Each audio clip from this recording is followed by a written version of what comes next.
friend. I was to have been interred in a crypt, a fine, solid crypt. I saw it myself, richly appointed and proof against thieves, with casks of wine and seasoned meats and fruit for the journey. She gestured down at the rags she was wearing. I was to be dressed in my finest clothes, wearing all my jewelry. He was watching her. Wealthy, then? Yes. She looked back down at the dead dog on the end of the leash. Not any more? She glared across at him, then realized that such anger was, well, pointless. I have never seen this town before. It looks to be falling apart. Aye, it's all falling apart. You have that right. I don't know where I live.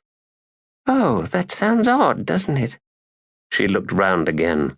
It's all dust and rot. And is that a storm coming? She pointed down the main street towards the horizon, where heavy, strangely luminous clouds now gathered above denuded hills. They stared at them for a time. The clouds seemed to be raining tears of jade. I was once a priest, the man said, as his dog edged up against his feet and lay there, gasping, with blood dripping from its mouth. Every time we saw a storm coming, we closed our eyes and sang all the louder. She regarded him in some surprise. You were a priest? Then why are you not with your god? The man shrugged. If I knew the answer to that, the delusion I once possessed of enlightenment would in truth be mine. He suddenly straightened. Look, we have a visitor. Approaching with a hitched gait was a tall figure, so desiccated that its limbs seemed little more than tree roots, its face naught but rotted, weathered skin stretched over bone. Long grey hair drifted out unbound from a pallid, peeling scalp. I suppose, the woman muttered, I need to get used to such sights.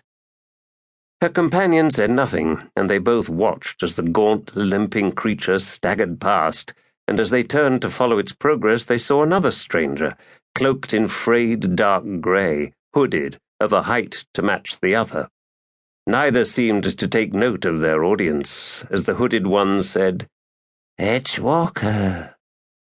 You have called me here, said the one named Edgewalker, to mitigate. I have. This has been a long time in coming. You might think that way, Edgewalker. The grey-haired man, who was clearly long dead, cocked his head and asked, Why now? The hooded figure turned slightly, and the woman thought he might be looking down on the dead dog. Disgust, he replied. A soft, rasping laugh from Edgewalker. What ghastly place is this?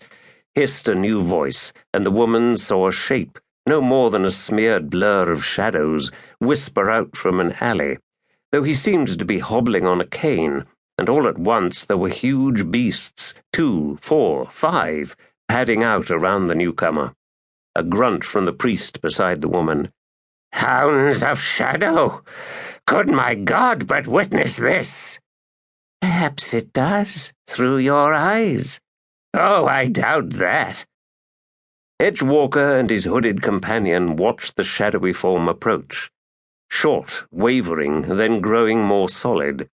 Black stick cane thumping on the dirt street, raising puffs of dust. The hounds wandered away, heads lowered as they sniffed the ground. None approached the carcass of the woman's dog, nor the gasping beast at the feet of her new-found friend. The hooded one said, Ghastly? I suppose it is. A necropolis of sorts, Shadow Throne. A village of the discarded.